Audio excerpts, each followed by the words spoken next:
Hey, what's going on, everybody? Today we're going to be doing a coolant flush on our 1997 Ford Ranger two-wheel drive 2.34 cylinder.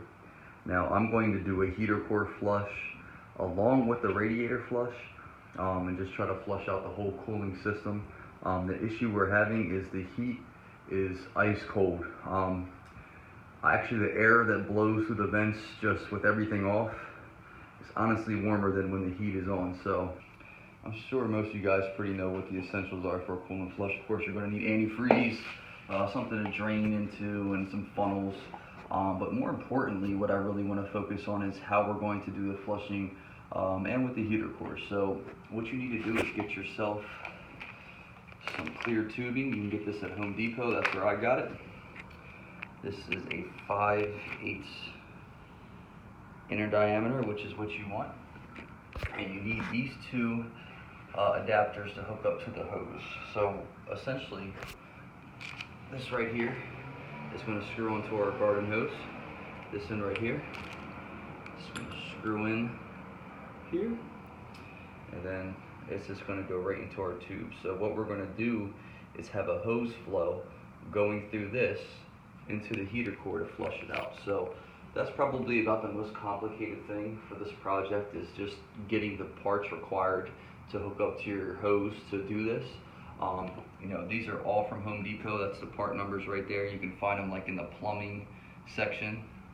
And this is, pretty cheap. I think I spent 20 bucks for all three of these parts. So, I mean, it's not too bad. And, you can always use this for other vehicles, or, when you do another flush for the Ranger in the future or whatever. So, this is the parts list right here. And, when we get into this, I'll show you guys how to put this together and then how we're going to use it. So, let's go ahead and get into this coolant flush. Alright guys, so here is our heater core hoses. So these lines lead right to the heater core. Obviously they're held on by clamps here. So the first thing we're going to do is close these clamps up with some pliers. And we're going to pull these closed and pull them right back. So that's how we're going to get these off. And then from there, we should have access to our heater core to do a flush.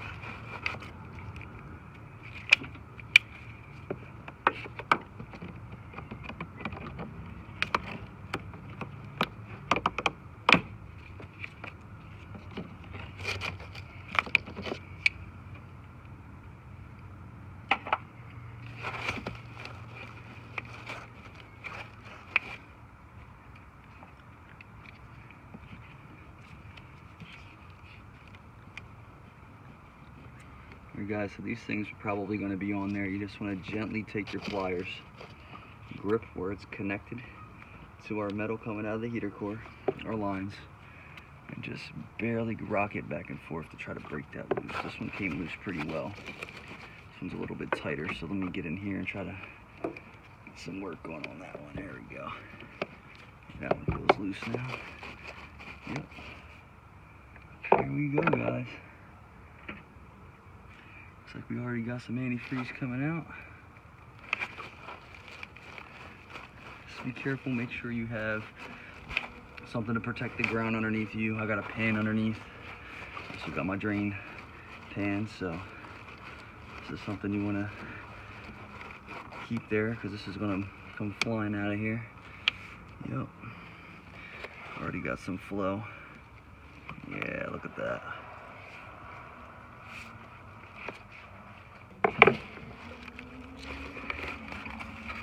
This is going to come me up. There we go, guys. She is dripping out.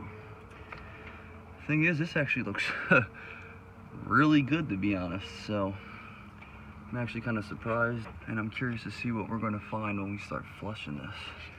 Alright guys, so our next move here is actually assembling our flush tool that we are going to create with the parts that we bought. Remember, we bought some 5/8 inch inner diameter tubing, clear tubing from Home Depot. And we got our adapters right here, as we reviewed in the parts list. So what we're going to do here is just assemble up a flush tool. Now the first thing is, we don't have to cut this evenly. We kind of want our drain tube to be a little bit longer than the one going to the hose. Obviously you have a hose, this is going to have some length to it, you can move it around. You're not going to need a crazy amount of length from this, because all that we're doing here is, if you look, and this adapter has a washer just like a hose nozzle would. This goes on the hose end. Just screw it tight as you possibly can. You don't have to go freaking crazy, but you know, get on there reasonably tight. And then we're going to screw our 5/8 mil into our adapter, which creates this end on our hose. This end will allow us to hook up a tube, which is our clear tube, perfectly to get water into the heater core to flush. So you see I have a flush with our adapter here. It's on there pretty good. Adapter's tight. This is essentially what we're flushing with. Now, this is going to go directly onto the heater core piping. So this essentially is acting as the heater core hoses. So the two hoses that we took off, this is what we're going to be using to replicate that to flush. So like I said, we want one of these to be longer because it's obviously going to be coming from the heater core. It needs to lead down to the ground or to a bucket to drain. This one we don't need as much slack because we have slack with the hose. So I'm probably going to cut it about a foot in, maybe like 1.5 feet. So let's go ahead and cut this real quick.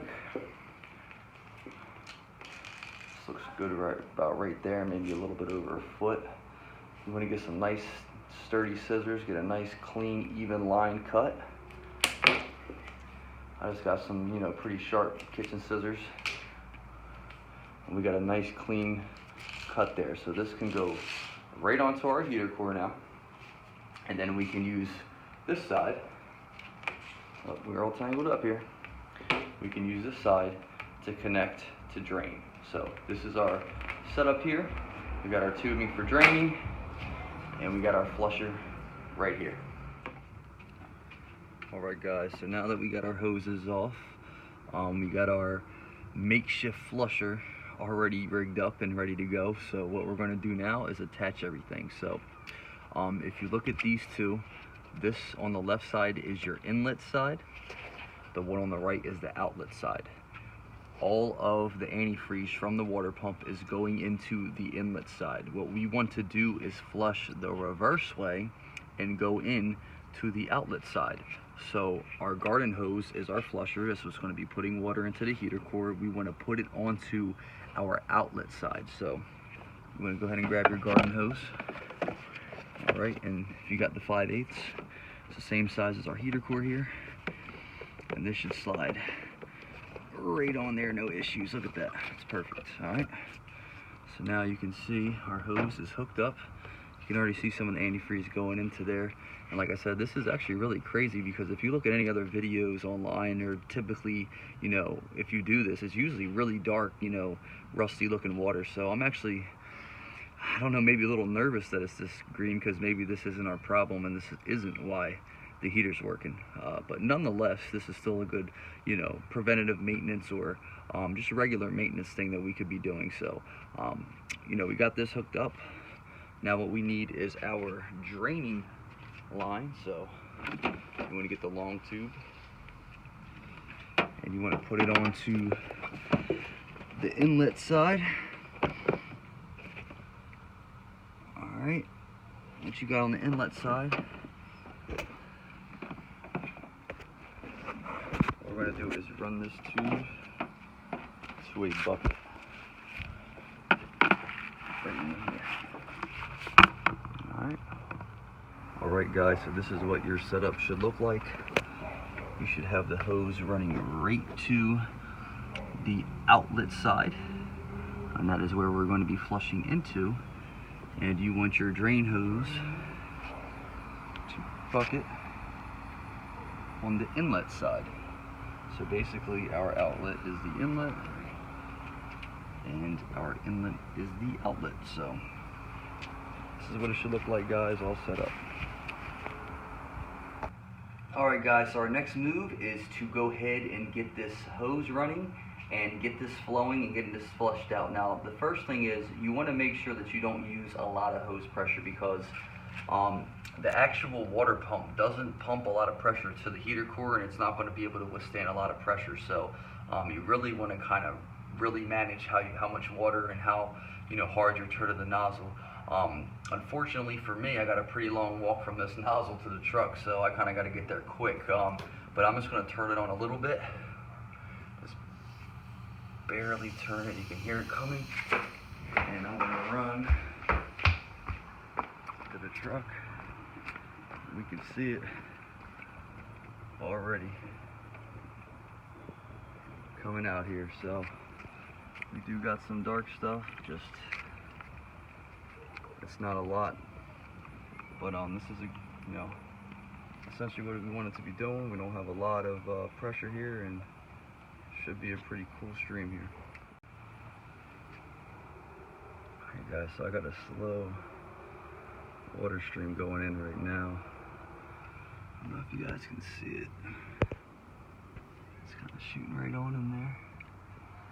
It looks like we got some debris in the hose.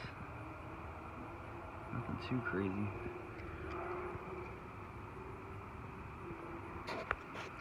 But essentially we just want this to run clear, which is getting close to doing. Once we got a clear stream, we should be pretty much flushed. Alright guys, so this is our first round here. This bucket's almost filled.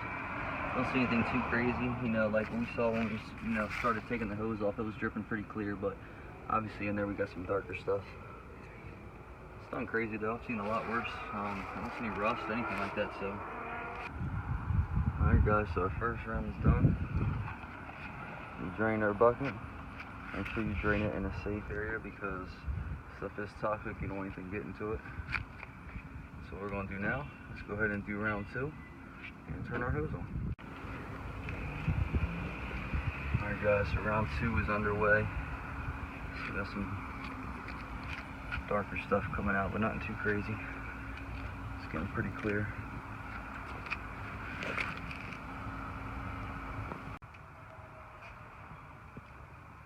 Alright guys, so you can see the water still going in here.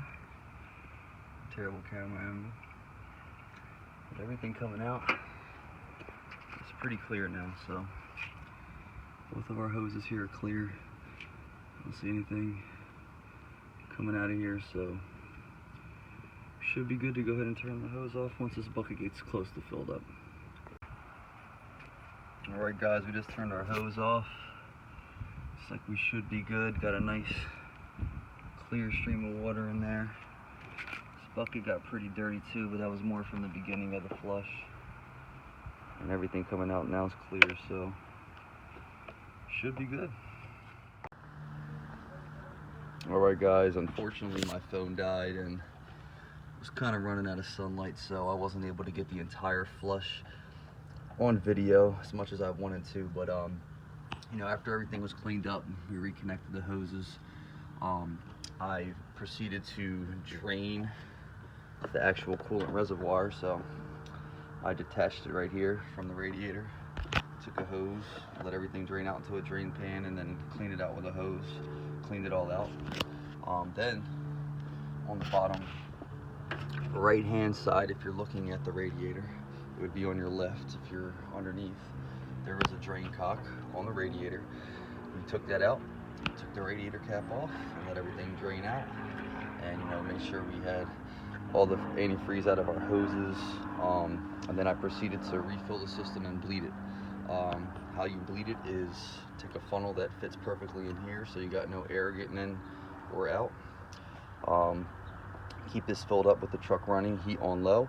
First setting, heat on base setting, and you just let it slowly drain, and as it does that, it'll let all the air bubbles out of the funnel itself. So we bled the system after we refilled the radiator. Also refilled our coolant overflow tank here. I don't know if you can see, but it is cold right there on the cold line. Antifreeze is bright green, it's extremely clean. Everything running in through here is clean, brand new antifreeze. Now, if you remember, the original reason we did this was to get the heat working again. Unfortunately for me, it didn't work. Still didn't have heat after the entire system flush. Actually bled it a couple times too, just to make sure there was no air in there. Although I do think air might have been my culprit, because I moved on to replace the heater control valve, which from the tests I don't think it needed to be replaced.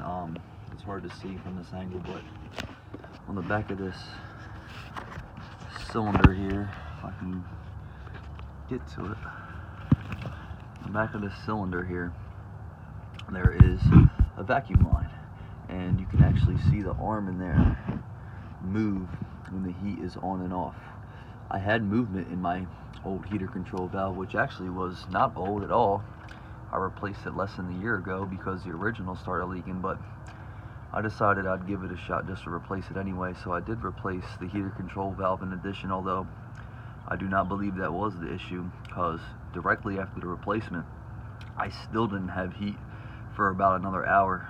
I let the truck running, tried to get it going, but it didn't work. So I did bleed the system again, and I ended up having heat shortly after. I went for a ride and heat magically started working. So I do think air in the system probably was the result. If you have big air bubbles in the system, it's a good chance that that can prevent your heat from working and actually getting the flow that it needs. You know, the water pump doesn't have a lot of pressure, so it's essentially like a blocking point. When there's an air bubble, you know, it can't get through. So I think after all the system bleeds is what got the heat going, but we did replace the valve as well. So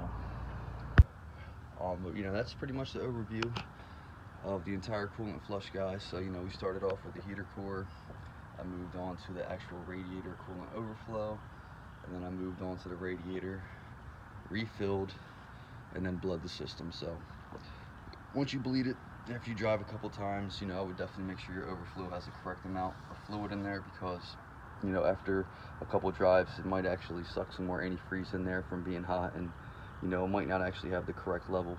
But definitely just keep an eye on it directly after you do any drain and refill, and hopefully this helps, guys.